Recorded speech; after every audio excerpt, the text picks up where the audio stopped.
নমস্কার, বাংলা বাজারে সবাইকে স্বাগত। আমি অনিকেত চট্টোপাধ্যায়। শুরু করছি আমাদের অনুষ্ঠান মতামত। আমাদের বাংলা বাজার সাবস্ক্রাইব করুন, লাইক করুন, শেয়ার করুন, কমেন্ট করুন, আর যদি পারেন আমাদের বাংলা বাজারের সদস্য হন, তাতে আমাদের কিছুটা সুবিধে হয়। সদস্য পদ না থাকলেও অনুষ্ঠান দেখতে কোনো অসুবিধে নেই। আজকে আমাদের জিরো আওয়ার আছে। আজকে আমাদের জিরো আওয়ারে আলোচনার বিষয় সোনাম ওয়াংচুকের 17 দিনের অনশন। আমাদের সঙ্গে থাকবেন অধ্যাপক রাজেশ ভট্টাচার্য, থাকবেন সাংবাদিক আশিস চট্টোপাধ্যায় এবং অধ্যাপক অংশুমান কর। আপনারা আসুন আমাদের জিরো আওয়ারে আপনাদের মতামত দিন। আমরা শুরু করছি আমাদের অনুষ্ঠান মতামত। আজকের মতামতের শীর্ষক, কোন পথে চলছে শুভেন্দু সরকার।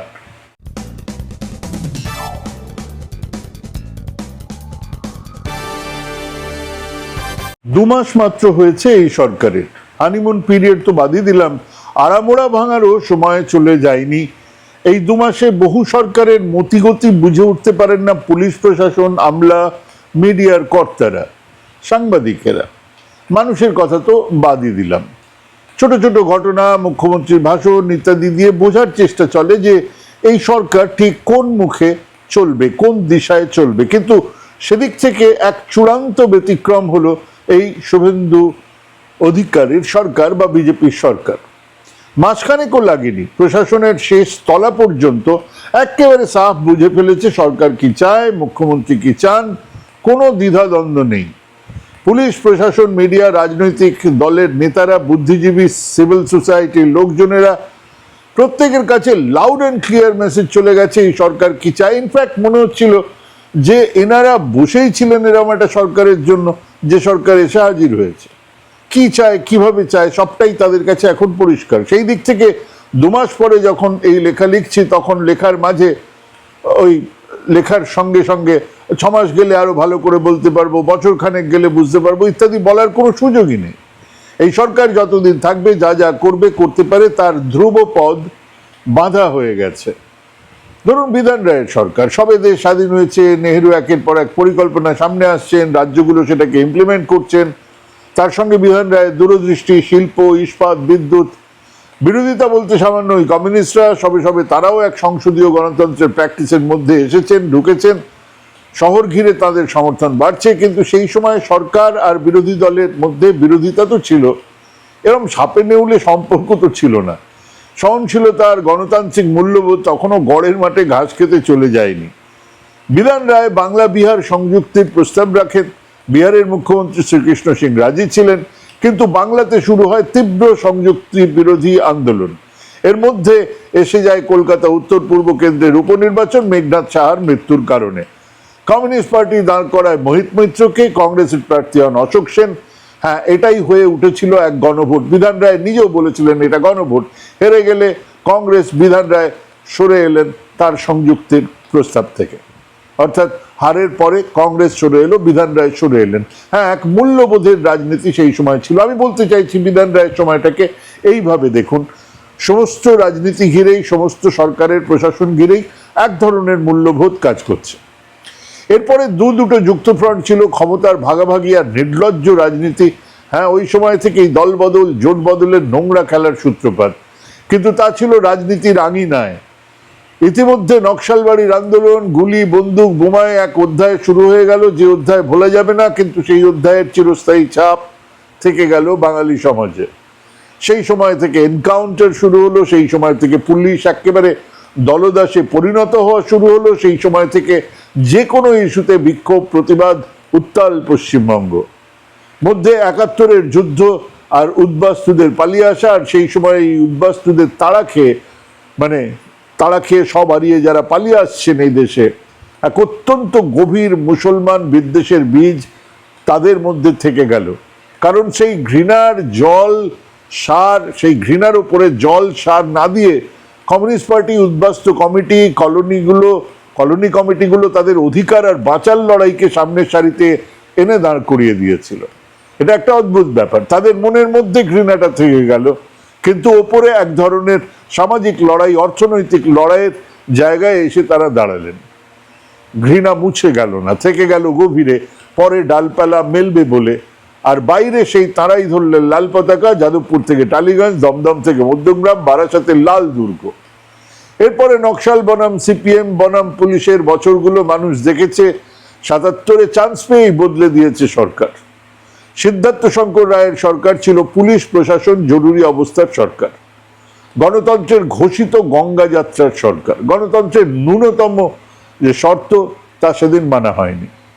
এরপরে ৭৭-এ বামফ্রন্ট সিপিএম ভাবতেই চায়নি, ভাবতে পারেনি, ভাবতে চায়ওনি যে এক বুর্জোয়া কাঠামোতে তাদের মতন একটা বিপ্লবী দলকে রেখে দেওয়া হবে যারা নাকি রাষ্ট্রের দখল নিতে চায়। তাদের ধারণা ছিল আজ নয় কাল সরকার ভাঙা হবে, কাজেই সরকারে এসেই বেকার ভাতা, জমির বর্গা আর শিল্পে জঙ্গি আন্দোলন, মজুরির লড়াই, সরকারের কাজই ছিল সেই সব লড়াইয়ে হাত বাড়িয়ে দেওয়া। কাজেই এক বুর্জোয়া কাঠামোর সরকার প্রশাসন খুব দ্রুত ভোগে গেল। সেই কাঠামোতে গড়ে ওঠা শিল্প মালিকেরা তাদের শর্তে পুঁজি বিনিয়োগের এই অস্থির আর দোদুল্যমান অবস্থা থেকে তালা লাগাতে শুরু করলেন। যতদিন কমিউনিস্ট পার্টি সার সত্যটা বুঝলো, মালিকরা তার আগেও বুঝে ফেলেছিল এনারা বিপ্লব করবেন না, কিন্তু মেজাজ থেকেই গিয়েছিল। বন্ধ, হরতাল, শিল্পায়ন সব এক মাঠেই ঘোরাফেরা করছিল, ঠক্কর খাচ্ছিল এবং শেষমেশ দিব্যচক্ষু উন্মোচনের পরে ডুইট নাও, এখনই শিল্প চাই কিলিয়ে এঁচড় পাকাতে গিয়ে ঘেঁটে ঘর। কিন্তু ততদিনে কমিউনিস্টরা ভদ্রলোক হয়ে গেছেন, তারা ব্রুট ফোর্সের ব্যবহারই করতে পারছেন না, প্রশাসনে বসে কড়া সিদ্ধান্তও নিতে পারছেন না। এদিকে ঘাড়ের ওপরে নৃত্য চলছে। 2009 থেকে 2011-তে রাজ্যে কার সরকার ছিল সেটা বোঝাই দায় ছিল। যে কোনো সময় অবরোধ, যে কোনো সময় রাস্তা, যে কোনো সময় মিছিল, যে কোনো সময় একটা অদ্ভুত অবস্থা যেখানে সরকারের নিয়ন্ত্রণ ছিল না। সিপিএম কর্মীরাই ব্যাকফুটে চলে গেছেন এবং সেই অসহায়তার ফলাফল এলো 2011-তে পরিবর্তন। না সিপিএম এর মতো ক্যাডার বেস দল নিয়ে না, কিন্তু মূলত দুটো ব্যবস্থাকে ঘিরে গড়ে উঠেছিল মমতার শাসন ব্যবস্থা। প্রথমটা হলো এক মহিলা কেন্দ্রিক ডাইরেক্ট বেনিফিশিয়ারি মডেল। রাজ্যের 2,42,00,000 মহিলা পেতেন লক্ষ্মীর ভান্ডার, এছাড়াও কন্যাশ্রী, যুবশ্রী, আরো অনেক শ্রী, স্বাস্থ্যসাথী। ওদিকে ক্লাবগুলো টাকা পাচ্ছে, পুরোহিত থেকে ইমামরা ভাতা পাচ্ছেন। প্রশাসন আগের থেকে অনেক বেশি দলের নির্দেশে কাজ করছে, মুখ্যমন্ত্রীর নির্দেশে কাজ করছে। আর সেই দলের মুখেরা হলেন জেলায় জেলায় কিছু মাতব্বর, তাদের ওপরে কিছু মাতব্বর, দিদির কৃপাধন্য এই মাতব্বররা রাজ্যের শেষ কথা। সে বীরভূমে অনুব্রত, তো মেদিনীপুরে শিশির শুভেন্দু অধিকারী, উত্তরে রবি ঘোষ, মালদায় কৃষ্ণেন্দু, দক্ষিণে শোভন, কলকাতাতে ববি, অরূপ ইত্যাদি ইত্যাদি।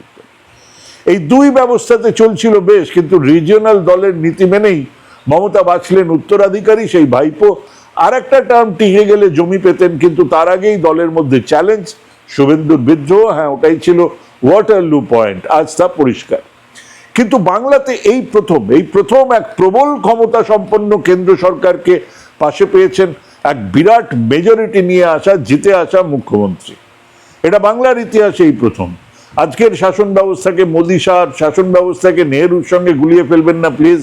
গণতান্ত্রিক ব্যবস্থার প্রতি এতটুকু আস্থা বা শ্রদ্ধা আজ আর অবশিষ্টই নেই। বিরাট অথরিটি নিয়ে চলা এক কেন্দ্র সরকারকে পাশে পেয়ে 2021-এ শুভেন্দু অধিকারী যা যা বলেছিলেন, হ্যাঁ আবার বলছি 2021-এ শুভেন্দু অধিকারী হেরে যাওয়ার পরে যা যা বলেছিলেন, আজ ঠিক সেই কাজগুলো হাতে নিয়েছেন। সেদিন হেরেছিলেন, কিন্তু হারার পরে সায়েন্স সিটি অডিটোরিয়ামে বলেছিলেন সবকা সাথ সবকা বিকাশ নয়, জিসকা সাথ উসকা বিকাশ। হ্যাঁ, মাথাতে ছিল এই হিসেব, ক্ষমতায় এসেই তিনি তার পুরোটা কাজে লাগাচ্ছেন। একধারে শিল্প, শিক্ষা, স্বাস্থ্য খানিক মন দেওয়া, দুর্নীতি ইত্যাদিতে নজর রাখা। উদাহরণ, এক বিধায়কের তোলাবাজি খবরের পরে নাকি সরাসরি ফোন গিয়েছে সামলে যাও নইলে। হ্যাঁ, খুচরো দুর্নীতিতে রাশ টেনেছেন, মানুষের চোখে লাগবে না, যাতে না লাগে। নিয়োগ দুর্নীতির ফলাফল তিনি জানেন, সেখানেও নজর আছে। এটা একটা দিক। অন্য দিক হলো এক চূড়ান্ত মেরুকরণ, এক চূড়ান্ত সাম্প্রদায়িক মেরুকরণ তাকে এনে দিতে পারে লম্বা শাসনের সুযোগ। এটা ওনার কাছে খুব পরিষ্কার, দলের কাছে খুব পরিষ্কার। এবং সেই চূড়ান্ত ধর্মীয় মেরুকরণের জন্য মাটি একেবারে রেডি। সেদিনের উদ্বাস্তু কাঁটাতার পার করে আসা মানুষজনের মধ্যে লুকিয়েছিল যে দানব, তা আজ একেবারে সামনে। সমাজে এত ঘৃণা, অনেকে অবাক এলো কোত্থেকে। সেই ঘৃণাকে অ্যাম্প্লিফাই করাটাই এখন একমাত্র কাজ। মিছিল করে প্রচার হচ্ছে মুসলমানদের ঘর ভাড়া দেবেন না, হ্যাঁ সমাজ মাধ্যমে ভিডিও ঘুরে বেড়াচ্ছে, অন্য লোকজন প্রেরণা পাচ্ছেন। এরই মধ্যে অন্তত 7-8টা জায়গাতে একদল ক্ষুব্ধ যুবক রেস্তোরাঁ, মাংস দোকানে গিয়ে হালাল চলবে না, ঝটকার মাংস চাই। বিধায়ক এই মুভমেন্টের নেতৃত্ব দিচ্ছেন। বিরিয়ানি তো চলবে, হাজি বিরিয়ানি চলবে না। চার্চের ওপরে ক্রস ধরে নাড়িয়ে ভেঙে ফেলা হলো, সেই ভিডিও সোশ্যাল মিডিয়ায় ঘুরছে, মানুষজন হাততালি দিচ্ছে। দোকানের সামনে মালিকের নাম লেখার দাবি তোলা হচ্ছে। মুসলমান মেয়েটির ধর্ষণের থেকেও আপাতত বড় ইস্যু এক হিন্দু যুবককে পিটিয়ে মারার ঘটনা। লাউড অ্যান্ড ক্লিয়ার মেসেজ গেছে পুলিশ প্রশাসনের কাছে। তারা দাঁড়িয়ে দেখছেন, সাংসদের দিকে টিপ করে ঢিম ছোড়া হচ্ছে। যে লাহেক আলীকে ভিডিওতে দেখা যাচ্ছে পুলিশের পাশে দাঁড়িয়ে ভিড় সামাল দিতে, তাকেই উস্কানি আর ষড়যন্ত্রের অভিযোগে জেলে পাঠানো হয়েছে। এবং মুখ্যমন্ত্রী গর্ব করেই জানিয়েছেন, এই প্রথম নিয়ম মেনেই মুসলমানেরা বকরিদ পালন করছেন, না প্রকাশ্য বা গোপন কোথাও জবাই হয়নি, হলেও তার নিয়ম মেনে হয়েছে। মহরম হয়েছে অস্ত্র ছাড়াই। কদিন আগে রামনবমীর ঠিক এক উল্টো ছবি আমরা দেখেছি। বিমানবন্দর থেকে মসজিদ সরানোর সিদ্ধান্ত কেবল হয়েছে না, সংখ্যালঘু মুসলমান সম্প্রদায়ের নেতা বলছেন এই ইস্যুতে কেউ রাস্তায় নামবেন না। মুখ্যমন্ত্রী বলেছেন আগে হলে এনারাই রাস্তায় আগুন লাগাতেন।